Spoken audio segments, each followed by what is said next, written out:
Attention, please. In accordance with Executive Order 396B, all post-battle cleanup operations are now under our jurisdiction. Thank you for your service. We'll take it from here.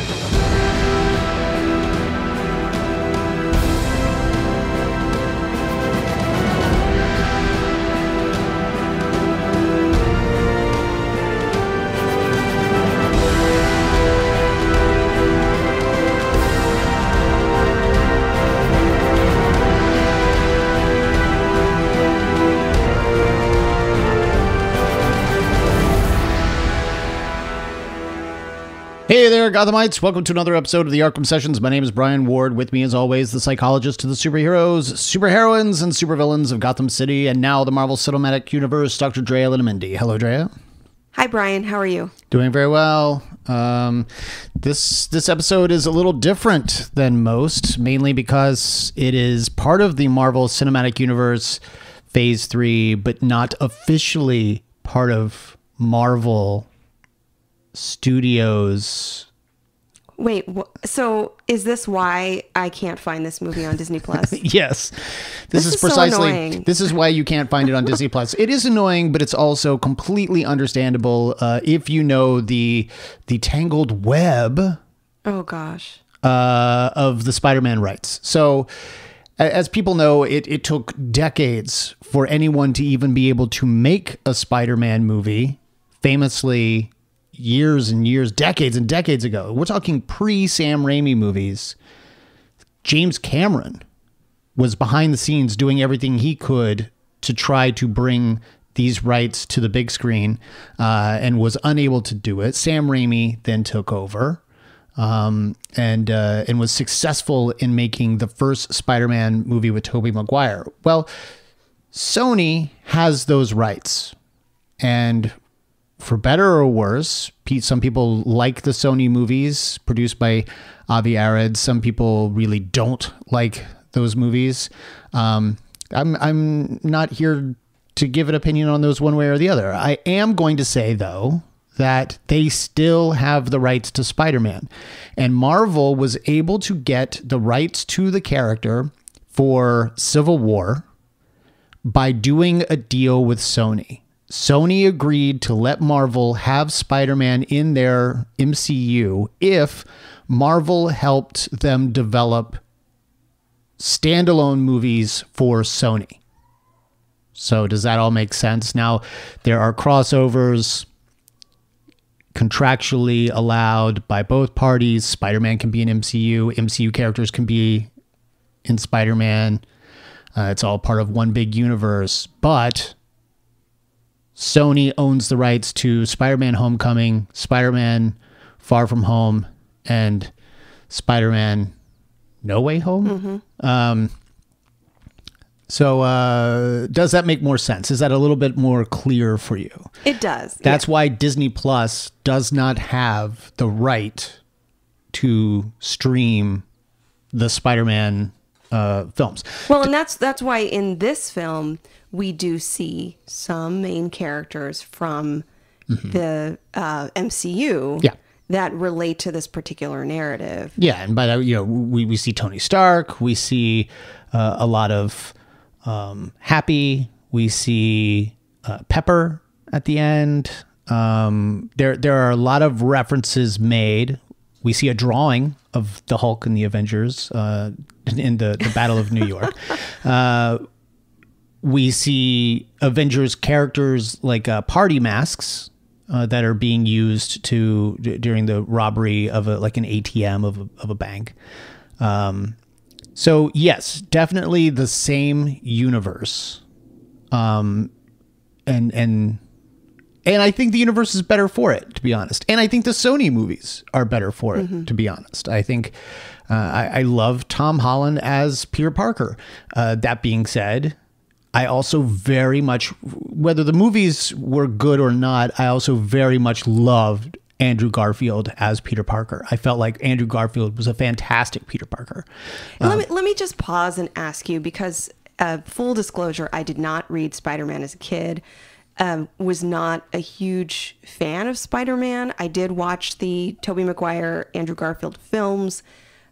I'd say that I was this is a character I was just not interested in. That's what I want to ask you about, because you talked before these movies, you talked at great length about how you hated Spider-Man. I think that's a strong word. I wouldn't say I hate or hated Spider-Man. And it's funny because if I had a recording of it, I'm pretty sure I could tell you that you said you hate, I hate that character. And I think I know why. I think this is the movie that reminds me of the characteristics that I might dislike about a Spider-Man. Okay. But can you tell me, and now I'm much more versed. Let me say that in the last few months, I've been doing a little homework. I've read some Spider-Man comics. I've certainly, in reading the Civil War comics, we see quite a bit of Spider-Man, and I learned quite a bit about his story, especially during that era. Our good friend David Nett lent me Spider-Man One More Day by Michael Straczynski, a wonderful kind of a standalone graphic novel, pretty excellent, just psychologically. And we might talk more about that. Later on. When we get to a later Spider-Man movie. So generally, I'm becoming more familiar with a more adult Spider-Man that I'm reading in the comics, a more mature, a more developed Spider-Man. Yeah. But let me ask you this. Spider-Man as a character, and I know there are so many depictions. Who is Spider-Man as a character? What are the features that someone like you would say, this is what this kid has to have? This is what makes Spider-Man? Yeah. Talk to me about that. First and foremost,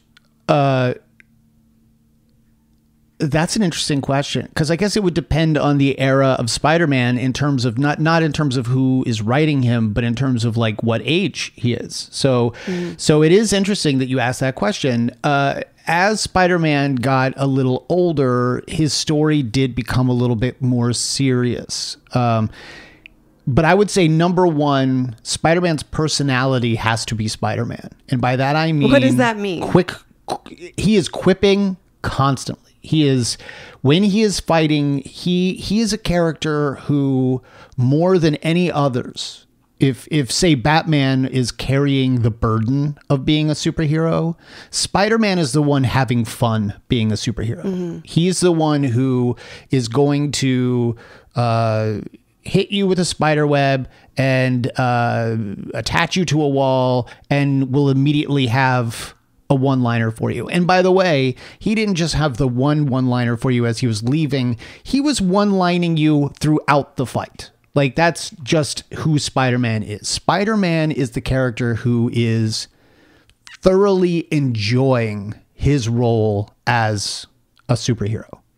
And you would think that Tony Stark in the MCU has sort of been that character leading up.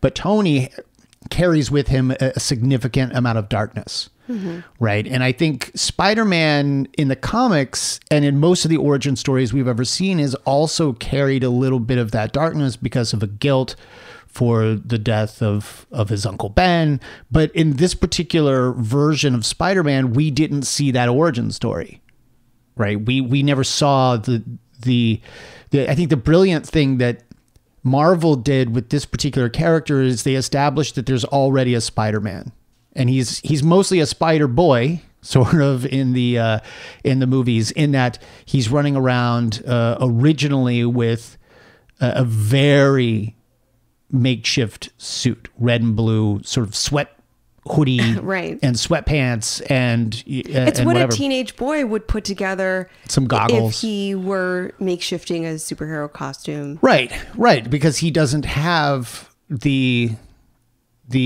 financial ability to create a super suit the way that Tony Stark could. That being said, Peter Parker has always been a character of science. So it was always established that Peter developed the chemistry for the webs himself. He, and in some versions of the story, he's either good friends with, characters who became, Doc Ock, he's like friends or, colleagues with Otto Octavius, or any number of other scientific characters that help lend to his technology. But Peter always created the web slinger himself, and always created the chemical composition for the webs themselves himself. He built the suit himself.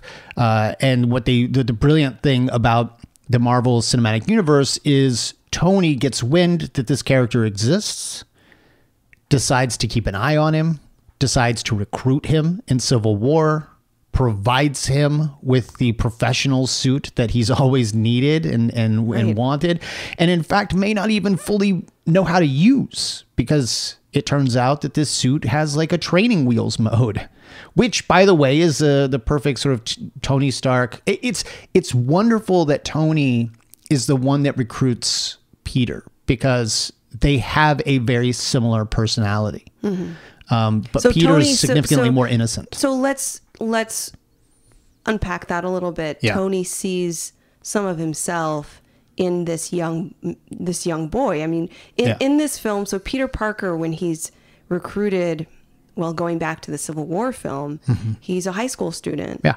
He's and let me honor the things that you're saying make him remarkable, or what, amazing. The amazing Spider-Man. Yeah, yeah. He could also be spectacular. He's such spectacular.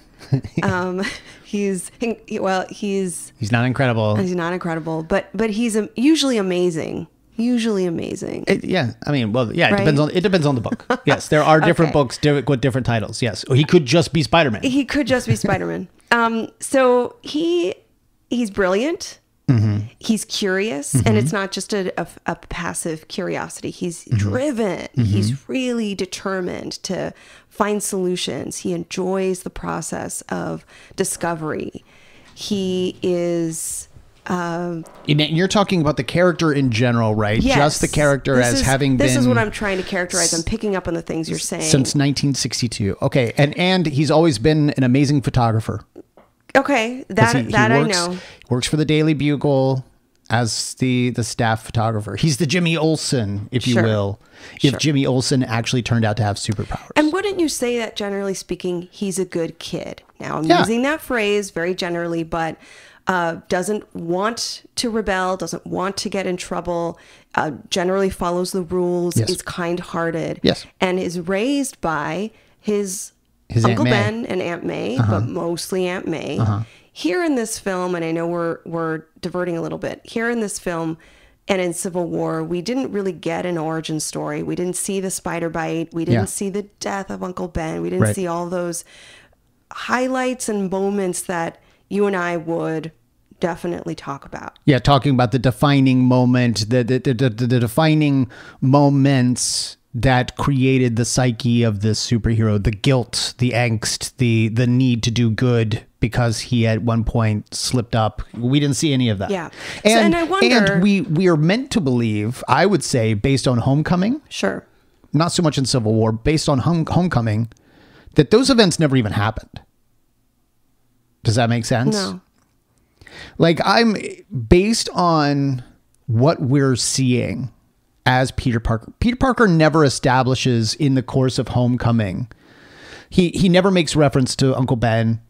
There's never a serious talk that he's having with Tony where he makes a reference to an uncle who was killed because of a mistake that Peter made. I would assume that in the Marvel Cinematic Universe, Uncle Ben did not die at the hands of a killer, or at the hands of a thief, a robber,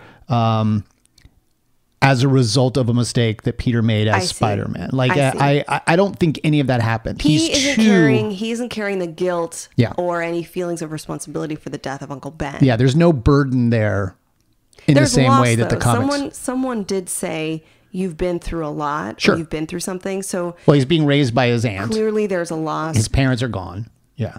And I think too, going back to what we were saying about Tony sees a part of himself in this young kid.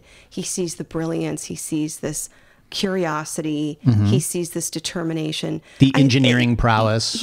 Right. But I think he also sees a bit of the loneliness, a bit of the uniqueness. Is this kid has a couple of good friends, one really good friend, Ned, who is a great character in this film. But I think the man in the chair. The man in the chair. But I think Tony also sees let me just be direct, the absence of fatherhood, the absence of a mentor. Mm-hmm. And we've seen different iterations of this in other Spider-Man movies. There's a scientist who takes him under his wing. There's the father of a friend who is overly friendly. There are versions of this, and in this particular film, or in this particular narrative, Tony Stark begins to take on the role, not of a father necessarily, but a mentor. Mentor, yeah. And I think a part of that too is Tony realizing, now look, we've been through the whole MCU understanding that Tony himself has felt let down by his own father, mm-hmm. has felt that he's let down his own father. There's a chasm, there's a disruption in that relationship.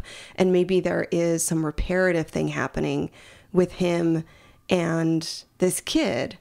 Let me do something that feels right to me. Let me step into a healthy mentorship that isn't quite father and son, but that has elements that might be fulfilling in that way. You're getting at that sort of classic story of the man who wants to be the father he didn't have, like, I'm not going to make the mistakes that my father made. My father was also brilliant, but left me alone in the shadows, like didn't spend any time with me. Like, this is a guy who wants to correct that mistake. I think to some degree, Tony sees Peter as his successor, right? I don't think, if you were to say who is going to succeed Tony Stark once Tony Stark gave up Iron Man, you wouldn't say Rhodey, even though Rhodey has the armor. He's got the same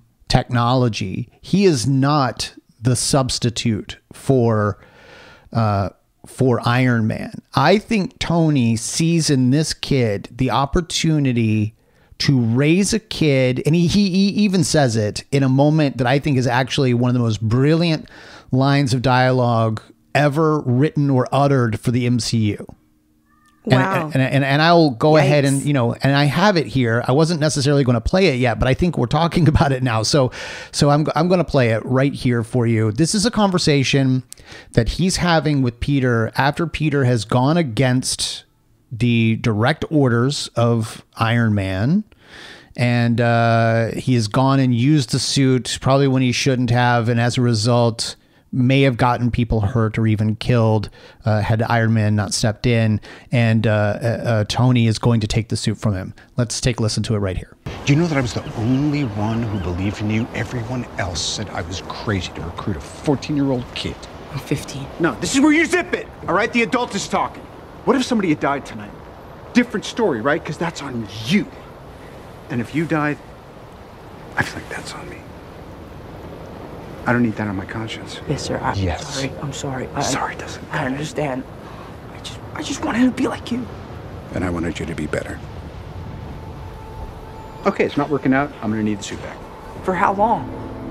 Forever. Yeah, that's No, please, Let's have it. You don't understand. This is all I have. I'm nothing without this suit. If you're nothing without this suit, then you shouldn't have it, okay? That to me is the defining line of dialogue in the MCU so far, right? Because this is Tony Stark coming to maybe even the realization himself. And he sees within himself that he is very much the suit. He even tells Peter, when Peter says, we just heard, I wanted to be like you. And Tony says, I wanted you to be better than me. Right? This is a guy who sees his flaws and sees the opportunity to raise and mentor a kid that could be a better version of himself, who also has the wit, who also has the engineering know-how and capabilities, could go to MIT. But doesn't have what? And I think we've angst yet. Well, we've not yet mentioned that Peter Parker comes from humble beginnings. Yeah. He is somewhat under-resourced. Yes. He has a lot in the emotional department. He has a very strong, robust relationship with Aunt May. But as we've mentioned, he's lost some of his caregivers. He certainly is not in any way growing up in the way that Tony Stark did, with the resources that he has. A very humble apartment in. Yeah. And I think too, what is this about, in many ways, Tony trying to teach Peter some lessons. Mm-hmm. This moment, you mean? In that moment, one of those lessons being, you've got to find yourself. You've got to define yourself apart from this suit, apart from this superhero identity. Yes. Who are you aside from the gadgets and abilities and all the different whistles that this thing gives you? Yeah. All of the different powers that this gives you. Yeah. And I think it's a tough question for Peter to answer too, because it's like, where has he been? What are his experiences thus far? He is still a kid. Mm-hmm. I'm not saying I actually agree it's an important lesson to think about. How can I define myself within the current life lessons that I've had so far that that doesn't tie me to that Avenger identity. But this, and what I think is brilliant about it, and why I say I think it's the defining line of the MCU, is this one line of dialogue applies to every single character we've ever met in the MCU. Yeah.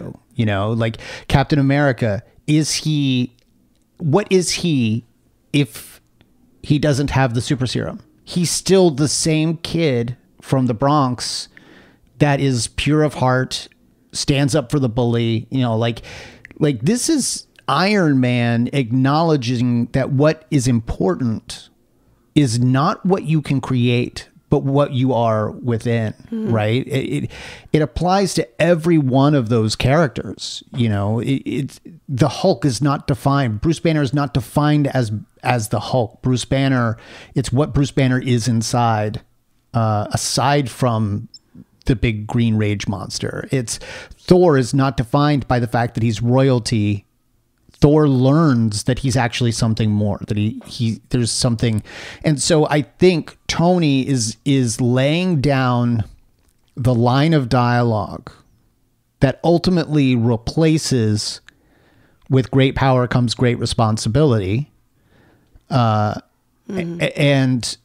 becomes the defining mantra for this incarnation of Spider-Man.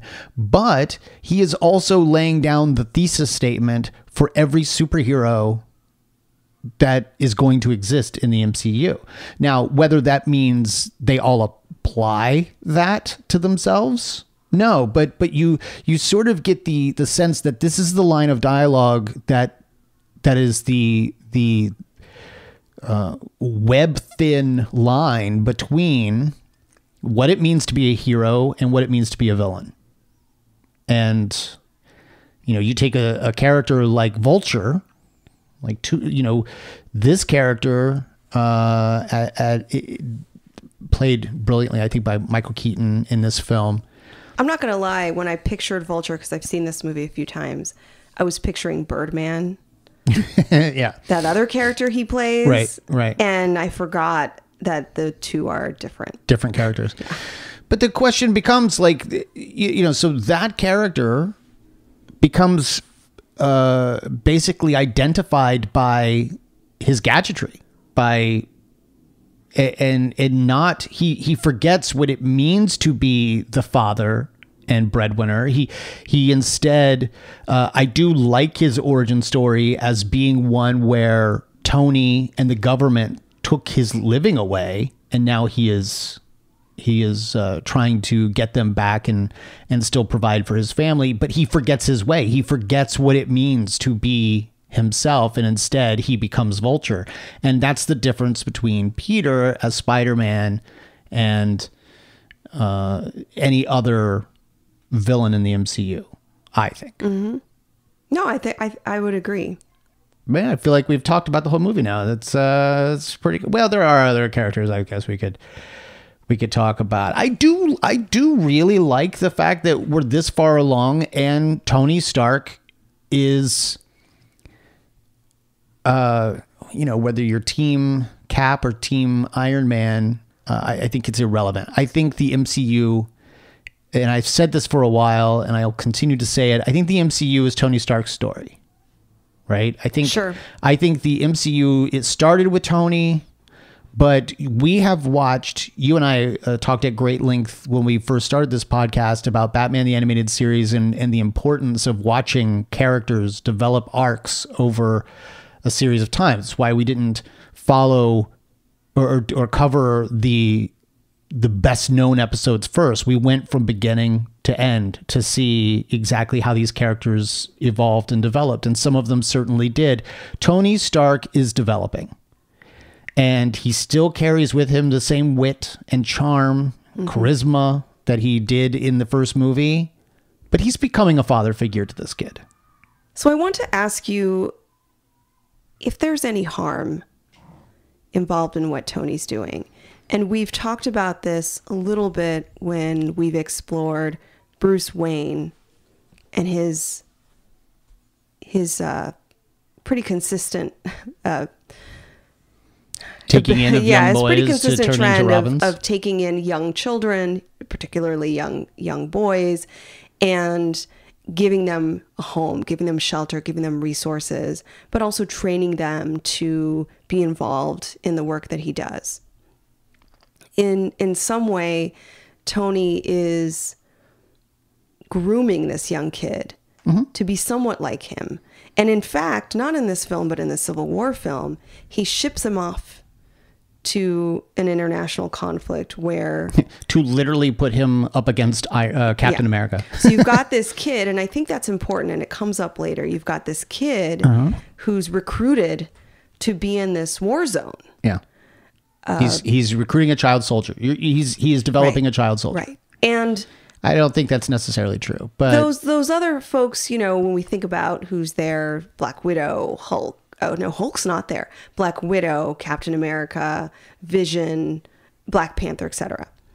These are developed adults who have been already experiencing these types of conflicts, some who have already been in warfare. But we've seen Black Widow, for instance, like Black Widow is a child soldier. Right. That doesn't mean it's right. No. But what I'm saying is we have a direct correlation to what, but I think so the question is there any harm in what Tony is doing by giving this kid access, technology, of weapons, in order to fulfill this fantasy this kid has to join the Avengers?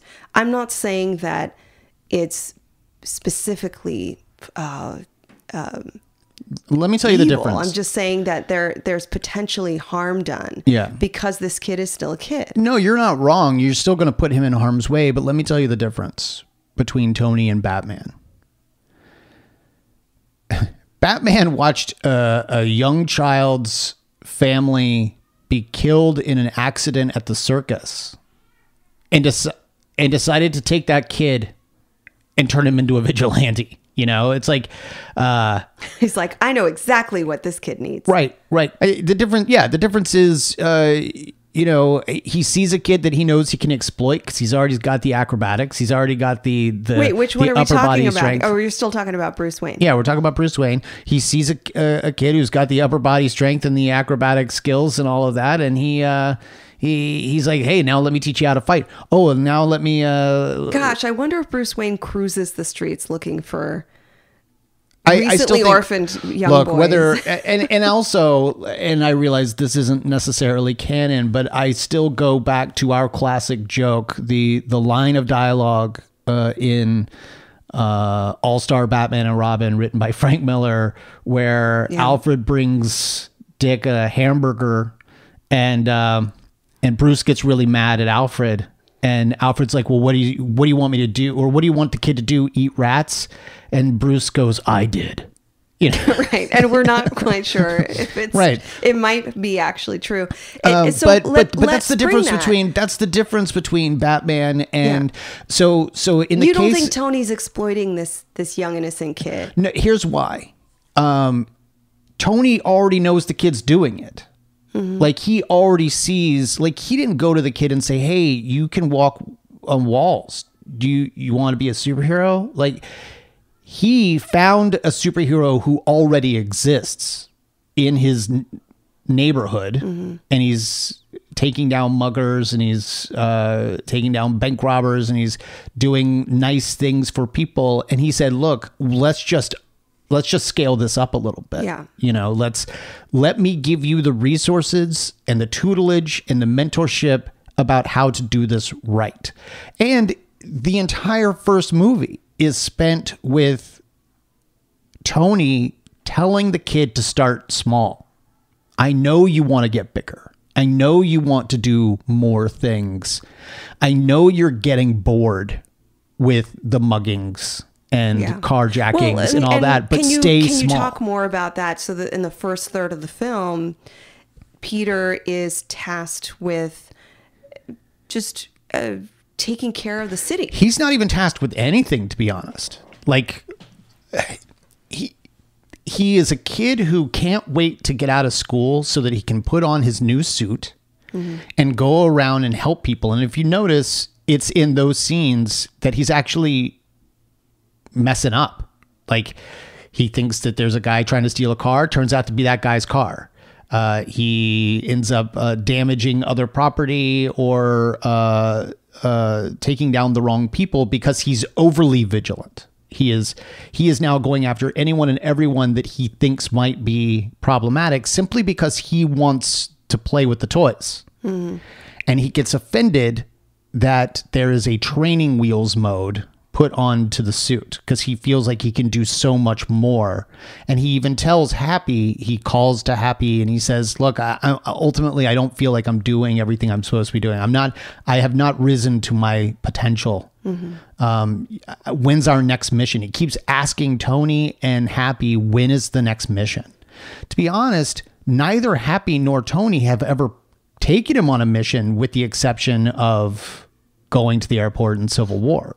They dropped him back at home and they said, we'll be in touch. Keep Happy in the loop on anything you decide to do. But they've not been like, hey, keep patrolling the city every night. That's different than Batman. Batman's like, we got to go out tonight.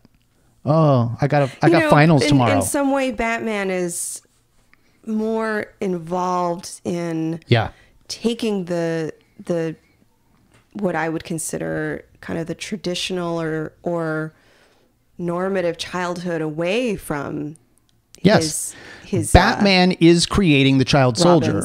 Yeah. But Tony, what happens the moment that his stepson takes the shiny car out for a spin and crashes it? In other words, what happens when Spider-Man goes off and gets above his competence line, the Peter principle, literally the Peter principle in effect here. What happens the moment that this kid gets over his head? Tony grounds him. He takes the suit away. And this is what any good parent would do. He would not be like, all right, tomorrow night we're going to go out and do it again, but you're going to do it right. That would be Batman's way. Would be Batman. And so I think that Tony is doing everything he can to protect this kid and protect the kid's family. He knows the kid is going to do it anyway. So he is simply enabling him to a certain degree. He's still giving him a suit with training wheels. Yeah, he's fostering his growth. And what I will say about Tony is that I appreciate that he's also honoring his childhood. He's honoring Peter's childhood, knowing that Peter is so willing and eager to get into the superhero lifestyle, the Avengers lifestyle, which Tony knows is an adult lifestyle. Like, this kid is a lifestyle with accords now. Like, you know, you have to reveal, like, you have to register with the government. Right. This is the real deal. Yeah. This is the real deal. And it's not as if Peter is ignorant, but he is still young. He still doesn't know. He doesn't even know exactly what he was fighting for in that airport. No, right? He was just told to fight, and so he did. He had a good time. He had such a good time, he was documenting it. You know, like we see the very beginning of the movie, Peter has his camera phone going, and he videotapes the fight at the airfield. Yeah. Because to him, again, he's just jazzed to be there. He doesn't even know who he's fighting or why. Well, right. And so, you know, again, I'm saying that Tony is not necessarily intentionally doing harm. And by the way, when I say that he's employing or exploring some kind of reparative process with this young kid, that is somewhat self-indulgent. And that's where I want to reflect on any potential harm here. When Tony is in many ways putting these guardrails, these boundaries, thinking of how to protect this young kid while also fostering and promoting his growth and seeing that his potential is there as a superhero. Mm-hmm. A part of that is Tony's own reflection about his childhood and how he grew up and what kinds of things were harsh and tough with his upbringing. And when I say that what he's doing is reparative, it could be good for him too. It could be good for Peter. It could be good for Tony. Mm-hmm. But it has some element there of Tony finding a way to get close to some of the things, some of the elements or life experiences that he did or didn't have as a kid growing up, or that he missed out on as he became Iron Man. Yeah. When he encourages the kid to keep going to school, like to stay in high school. Exactly. He wants in many ways Peter to have a quote normal childhood mm-hmm. and teenagehood mm-hmm. because Tony has learned that there's something just incredibly special about that. Yeah. That he didn't necessarily. He comes with him comes an innocence, a teenage innocence, and curiosity, and an overwhelming desire to do good in his community. And the core of this film seems to be the concept of growing up too fast, mm-hmm. and how teenagers, young adults are eager to be into the phase of adulthood developmentally, mentally, psychologically, emotionally, in all those different ways. Mm-hmm. And that especially by the time we get to the end of this film, it's clear that one of the biggest lessons is that childhood is fleeting, that childhood is not forever, and that there's something quite meaningful about being in the moment. Mm-hmm. And what is cool about Peter, and you pointed this out as a superhero character, Spider-Man is always in the moment. Maybe this is why I don't like him as much as other characters. I like the planning, the resentful, the regretful, the thinking of the past, forecasting the future. I like the complicated mind. In many ways, Spider-Man, though pretty much a genius, he lets go. He's in the moment. He's in the moment when he's fighting. And part of that has to do with his actual spider sense.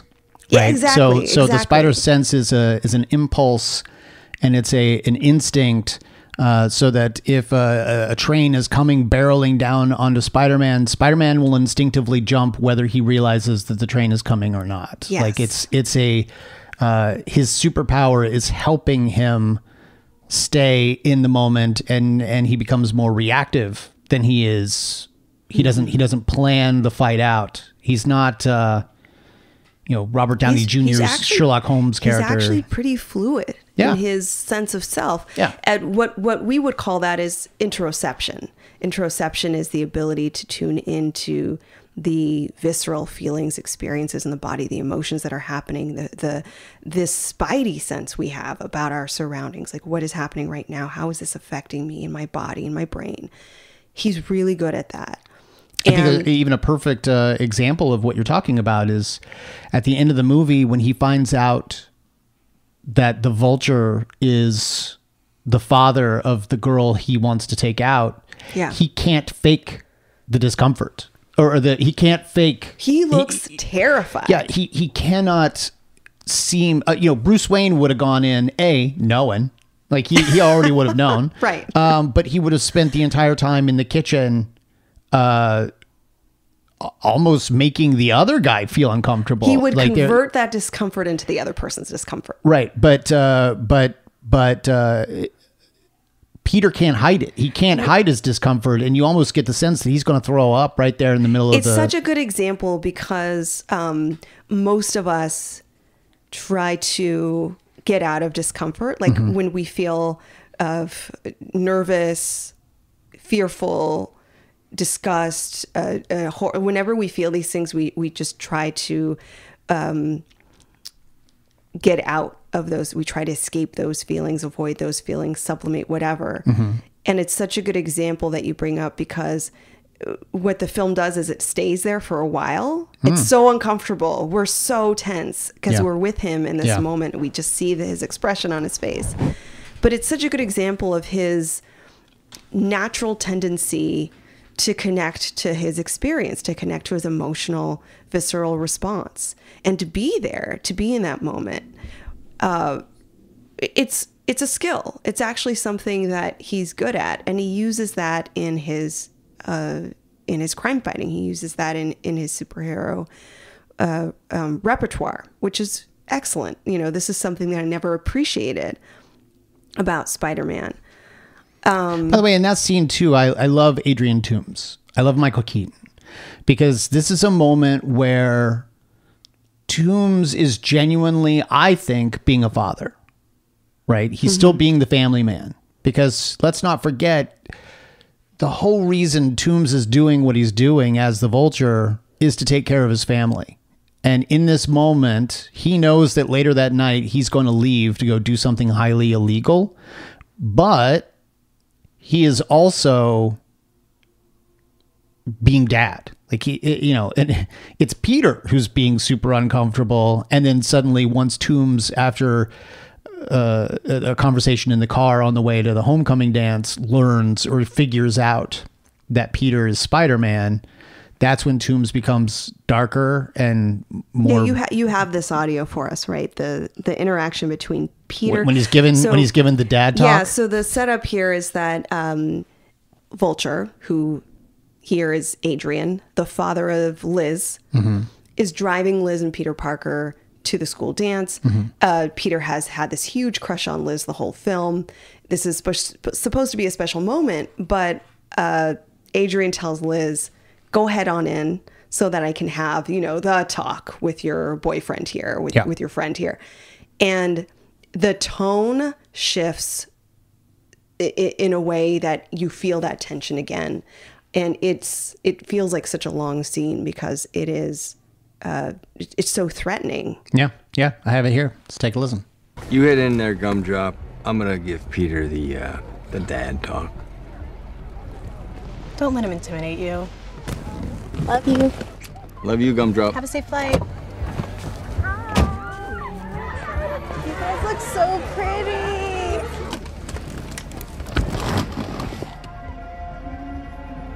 Does she know? Know what? So she does it. Good. Close to the vest. I admire that. I've got a few secrets of my own. Of all the reasons I didn't want my daughter to date. Peter, nothing is more important than family. You saved my daughter's life, and I could never forget something like that, so I'm going to give you one chance. Are you ready? You walk through those doors, you forget any of this happened, and don't you ever interfere with my business again. Because if you do, I'll kill you and everybody you love. I'll kill you dead. dead. That's what I'll do to protect my family, Pete. You understand? Hey, I just saved your life. Now what do you say? Thank you. You're welcome. Now, you go on in there, you show my daughter a good time, okay? Just not too good. And, you know, I've got to again point out, this is a grown man talking to a kid. But he didn't know he was a kid. Like he didn't He knows know he's a kid now. Yeah. Right? Well, but he also knows that he is to some degree an equal, and to another degree he's the one who's messing up the business. Yeah. And so here, and he's the villain, right? So so he has, we're giving him all this room to be terrible. The reason I bring that up is that we wonder, maybe we don't wonder, but if you wonder, gosh, why is Peter so eager to be an adult? There's so many ways in which he's being treated like an adult. He's being talked to like an adult. And it makes him super uncomfortable. He looks like he's going to throw up in the back of that car. He doesn't know what to do with that Yeah. because, again, developmentally, emotionally, socially, you know, he's still a kid. I think what's so helpful about this movie is that push and pull between wanting to be an adult and wanting to preserve your childhood. Right. This is something we all go through. It's a normal part, especially in young adulthood, late teens, early 20s. In that moment, he's having the worst time faking being an adult. You know, He's like working it out. He's Yeah. trying desperately to be an adult, but he can't. And then it's not really until the moment in the dance where he decides to go stop Toombs that he sort of embraces that, you know, this is my job. Well, and that's the piece here that I want to talk about a little bit. Being in the suit, I think you said it pretty directly. Being in the suit is the job. Being in the suit is an adult. When you wear the suit, you have these responsibilities. You're not really a kid. You have to be like an Avenger. Mm-hmm. And that is the push and pull. That's the tension. That's the kind of problem solving. That's the question of this film is, who do I want to be? Do I want to be a kid or do I want to be an adult? Do I want to be Spider-Man and be a part of the Avengers, or do I want to continue to be with my friends and be in high school and have dates and have crushes on girls? These are things that are a part of being a teenager. And it's the moment of it's him realizing that he wants to be a teenager. He wants to maintain the ability to be the kid, to turn off the adult for a moment, because at the end, and this is something that I wanted to bring up to you, in the end, Tony, maybe in a moment of jumping off the rails, and maybe patting himself on the back a little too much for being the good parent, genuinely offers Peter the opportunity to join the Avengers. Even says, this is where you'll be rooming. This is the campus. This is where you'll be rooming. You'll be right next to Vision. You'll be, we're going to go right behind that door. On the other side is the press, is the world press. I'm going to introduce you as the new member of the Avengers. You've earned it, kid. You're now an adult. Good job. And thinking that he is testing him, Peter weighs the option and says, no, I want to go back. I want to maintain my childhood for a little bit. I want to continue to just be the friendly neighborhood Spider-Man. Yeah. And I want to be around the people like me, kids. I want to be in my friends, youth. my, potential girlfriends, whatever. Like, I want to be a kid.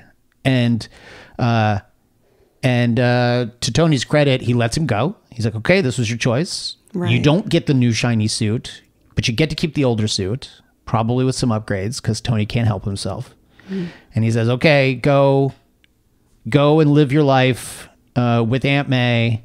And Peter goes, and it turns out there is a world of press behind the wall, and Pepper Potts comes out and is like, what's the deal? I thought we were going to make an announcement. And he's like, nope, didn't happen. It didn't happen the way that I expected.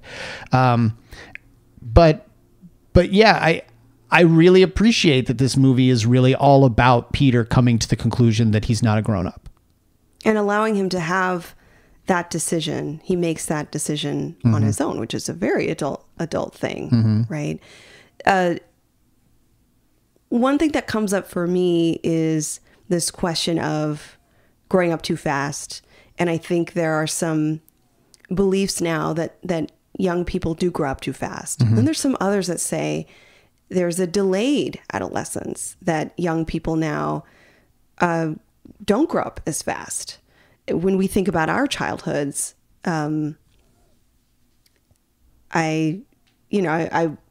feel that in many ways I did grow up too fast.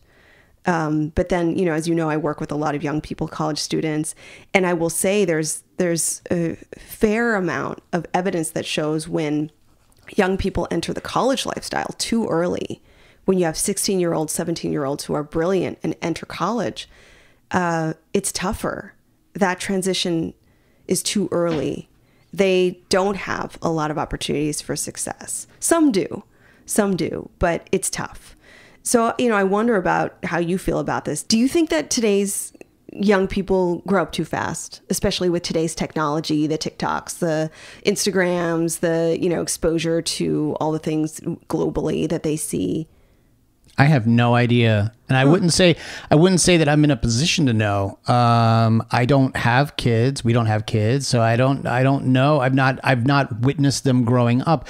I will say that the TikToks and the Twitters and the Instagrams maybe give those kids the opportunity to remain kids a little bit longer than you would think. TikTok appears to be an app that I've seen mostly for play. So, I've not seen any like serious TikToks, whereas other social medias, platforms have grown up fast. Twitter used to be a genuine social sort of platform, and now it's where everyone gets their news, and it's dark, and Twitter just sucks. And so I think to some degree, I think there's probably tugging at both sides. I think kids I think kids today are stuck in the middle because they are exposed to so much more adult material early on, and by that I mean like politics and what's going on in the world right now and all of that. But at the same time, they are also provided with apps like TikTok that might prolong it to such a degree that I've seen parents on TikTok going back to being childlike, right? In these moments. Right. So, and maybe that's an example of the delayed, and childhood. Maybe they are. No, but I'm asking. But and I don't want you to get too personal. But when you say maybe you grew up too fast, what does that mean? What do you think? Why do you think you may have grown up too fast? Well, I say that because I started working and I started my academic trajectory, what I would consider my academic career, way early, and I became so fixated on grades, on academic performance, on academic success, on careers, that I don't know that I really enjoyed the later part of my adolescence into teenagehood. That I was by 16, I was trying to figure it all out. Yeah, you were going to have fun later once you accomplished everything. Not really. I didn't even know about having fun later.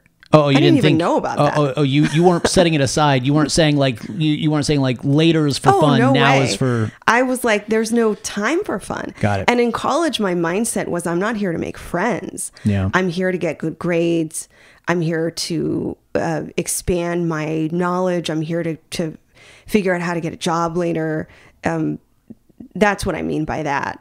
It's so interesting that we're talking about that too, because one of my favorite things to do is to go back and look at old articles from the 80s, like not through microfiche necessarily, but like scans of articles. One of my favorite ones is from when it's like mid-late 80s when the Batman film came out with Michael Keaton. 89, yeah. And there's an art curator who was interviewed, in like a Los Angeles Times article, and he said that the scene with Jack Nicholson in the art museum was like full of depravity, and how awful that scene was and how negative that would be for society.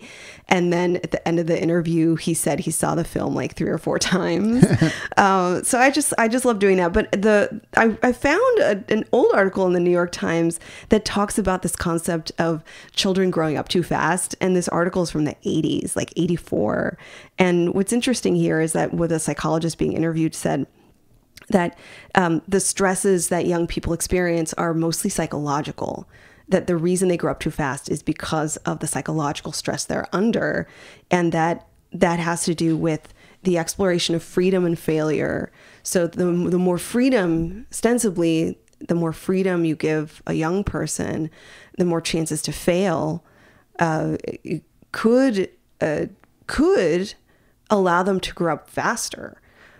Meaning that they're starting to build that repertoire of understanding their own limitations. They're starting to branch out. They don't have they don't have the guardrails to to keep them underexposed to the difficulties, the challenges of life.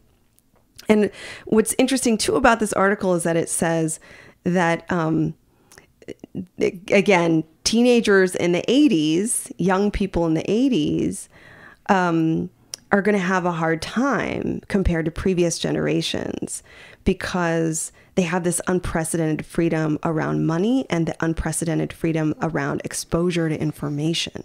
They have this big exposure to information in the form of R-rated movies on cable TV. Now, I find this interesting because if we look at young people now, I wouldn't say that R-rated movies on cable TV that's not we an should issue. be worried about. Yeah. But it reminds me that some of the same elements of adult language in music. Sure, yeah. Oh, I mean, back when we were growing up, that was such a big deal. The Tipper Gore era of the of labeling. Yeah, they wanted to keep us underexposed to those gratuitous, elements, the depravity in the music and film and the media. And what's interesting is now I'd say we have more information available to us than ever before. Yeah, and some of it's true and some of it isn't. Of course, but I think that it is still true that psychologically it is the stress that makes us grow up faster, or that makes young people grow up faster. The fears and anxieties, especially about COVID, the fears and anxieties about global tension, potentially global international warfare, the fears and anxieties about careers and jobs, what's left for me out there, the fears and anxieties about financial issues. So I do think that the psychological stress of growing up, because of what's forecasted in adulthood, because of what young people see in their adulthood, can lead them to grow up too fast, can lead them not to enjoy their childhood as much. And when we go back to Peter Parker, if I may, there are things that have accelerated his growth, right? Like, we're not saying that Tony Stark shows up and accelerates his growth. Peter already had a sense of autonomy. He was already somewhat self-sufficient. He had many responsibilities. Aunt May, in many ways, Aunt May is kind of like a roommate. I'll give her more credit than that, but he kind of comes and goes. He doesn't really get into trouble until things get bad, when she confronts him. He's had early trauma. Early trauma is hands down, especially if you have several traumatic experiences in early childhood, that can accelerate your childhood, that can accelerate you into adulthood. Now, what's her deal in that regard? Like, is she undercompensating? Like, is she trying to let him have the autonomy because he doesn't have parents anymore? Like, is she trying to be the best friend character? Because I also think she is doing a good job of raising him. I think she's doing a great job. It may be an interplay, and it often is an interaction between the child and the caregiver. It's not just on one figure who determines the dynamic of the development, especially. So the child may already have inherent to his individual personhood. He may have a propensity to be independent. He may already have some attributes that are very autonomous. He gets himself to and from school. He figures out how to get some of his basic needs met. He is responsible. He's already learned what the best sandwich in Brooklyn is. Yeah, I mean, he's hanging out with adults. And that's the thing, I don't know if I already said this, but hanging out with adults, hanging out with people much older than you are, that's going to accelerate your child. That's going to accelerate you into adulthood. And we know that he speaks multiple languages. He's flown to Berlin to hang out with the Avengers, not to hang out with the Avengers, to the literally be in Avengers. combat with the Avengers. Yeah. So there's evidence of that. He has worldly exposure to different societies. And that's also something that comes up in the literature for growing up too fast or accelerated growth. I think to answer your question, Aunt May, is matching his abilities. How can I be a parent to you, but also give you that space that you clearly need to continue to grow in this trajectory until he gets into trouble? She notices you're not coming home. You're missing out on important things in your life. You skipped decathlon. You went all the way to Washington, D.C. and didn't go to the decathlon. Yeah, like there's issues there. And she confronts him in a healthy way. And he doesn't tell her exactly what's going on, but he emotionally shares with her, I don't have everything together. I'm failing. I am failing. A good life lesson for him, and probably a meaningful place in his childhood that tells him, I'm not ready for all of this stuff. I'm not ready for everything this adult lifestyle is about, what I'm about to be offered. And may even have led to his final decision to come back home. Yeah. Not to move into the dorms or the cadet, whatever, I don't know, the training, the military training of the Avengers, but to come home to his room and continue to be a child. Okay, so you've given examples of why professionals think kids might be growing up too fast. Obviously, that's going to change based on the individual. Are there predictors, external, internal, are there predictors for a kid who's growing up too fast or could grow up too fast? Is there some way of being able to see that ahead of time? One of the biggest predictors of growing up too fast is actually what happens to Peter in this film. It's going into the workforce, getting a job, being financially autonomous, affording to be on your own, affording to get married, have a family. Usually, and this is true for the last 50 years, the way we can kind of predict that transition into adulthood usually is joining the workforce. That's what starts sort of the stress. Am I doing a good job? Am I getting paid well? Now that I've got money, how do I keep it? It is that transition into the autonomy. And then you're right, all the stressors that are involved in that performance culture. So are you suggesting, when you talk about growing up too fast, are you suggesting that kids shouldn't be working or joining the workforce as early as 15 when they can get their work permits and all of that? Or are you saying that it should come later, closer to 18? It's definitely not a one box fits all or one recommendation, because again, just like I outlined with Peter and Aunt May, it is the combination of many things. It's the social support, the family support, the environment, the resources. I mean, there are a lot of people who will say, I didn't have a choice. My family didn't have the resources that allowed me to just be on TikTok up until college and not work. Yeah. I had to start work. And I don't mean to compare TikTok to not working. I just mean, some people are working on TikTok. Some people are making a lot of money on TikTok. What I mean by that is, for many in today's generation of young adults and teenagers, there is that delayed growing up. There is that psychosocial moratorium happening because some cohorts are able to be sustained and supported without necessarily joining the workforce just yet. That's good in many ways. Going to college, getting an education, going to a community college, whatever is involved in the psychosocial development.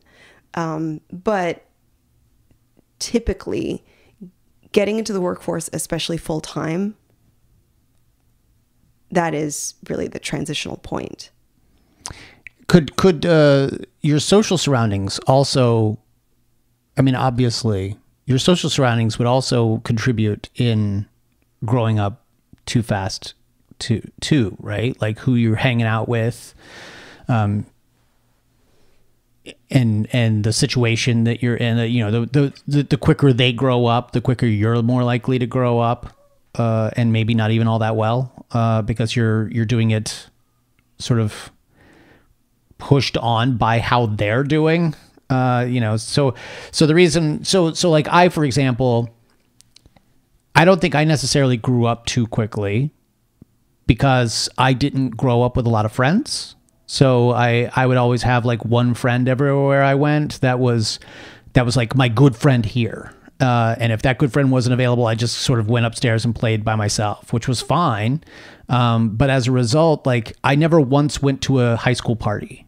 I never went into the field and had a kegger, you know, like I just didn't do any of that. And I would say that while kids would consider that fun and playful, it's also growing up. Like you're now suddenly doing adult activities. You are now growing up whether you want to or not. And I didn't have those friends and influences. So, you know, I really didn't drink until I was 21.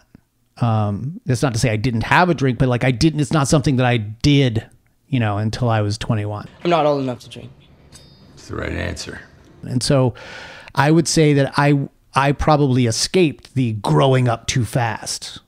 Now there are other things in my life, like, you know, I wasn't living at Willy Wonka's chocolate factory. I think there was, you know, I had a father in the military, you know, right. So and he raised me well, but, you know, you've got that worry about what dad might be doing, you know, like where he could be going at it. Sure. You know, Yeah. I grew up, in the era of like Gulf Wars and stuff. And so there are moments that I feel like I was growing up into these things, but I would say that like if you were hanging out with people and a lot of people and you had like a big social circle, then maybe that too could contribute to growing up too quickly. Absolutely, it has a lot to do with the social environment that you're in. If you're in a gang. But again, you know, if what you just described to me is also a young kid who raises himself, who puts the responsibilities on himself, who determines the routine of the day. Now, again, you seem to, just like Peter, generally you were a good kid. Yeah. And I relate to that. Generally, I was a good kid. And when there were rules, I was eager to follow them. But take it from a guy who's been frozen for 65 years. The only way to really be cool is to follow the rules. I didn't have a natural tendency for rebellion. No. But at least up until late teenagehood, which we'll talk about in a different episode. But let's focus on you for a little bit. But I think kind of tying this up in a bow here, you could have told me the very same story where you were your own parent, in which case if you then did grow up too quickly. Oh, I see. And took the responsibility to not have keggers and not go to so parties. there isn't one element, one experience that participates or contributes to growing up too fast. There are many, many different things that are involved right in that process. But I very much appreciated this film, actually more than the first time I saw it. And I think it's because I've been spending more time with Peter Parker and with Spider-Man. And I think I understand him a little bit better. He's likable, just like Captain America, Drea. He's going to win you over. He's going to be very likable. You're going to go from, I hate this character, to, I get it. Yeah. He's not that annoying kid that I want to swat away like a fly. Yeah. Or a spider. We've got a couple of new patrons that I want to thank. A couple folks who have joined our annual program, and they have gotten their coins, or their coins have been sent out. I want to thank Jason Smith, who is our first international coin delivery that went all the way to Japan. Thank you, Jason, for listening. Dwayne France. We've also got Rachel Acevedo Hoffman, who has just joined us. I want to thank all of those patrons and give you the opportunity to have your name called out just by joining our Patreon and joining the $5 tier. But if you join for $30 or more annually, you too will get a coin for as long as we have them. And I think I looked and there's about a dozen left, maybe not even a dozen. So, they're quickly going. We want to thank all those folks who have contributed, and looking forward to next time. Until then, Drea, why don't you tell the folks where they can find you online? You can find me on my website, drdreapsychology.com, or on social media with the handle Arkham Asylum Doc. You can find me on Twitter. I am at bward028, on Instagram at b_ward028. You can find us both on Twitter at Arkham Sessions or on Instagram at the Arkham Sessions. And of course, go follow our family over at Fanbase Press for all of your geeky news and comics and podcasts. Until next time, I'm Brian Ward. I'm Dr. Drea Letamendi. And together we are the Arkham Sessions.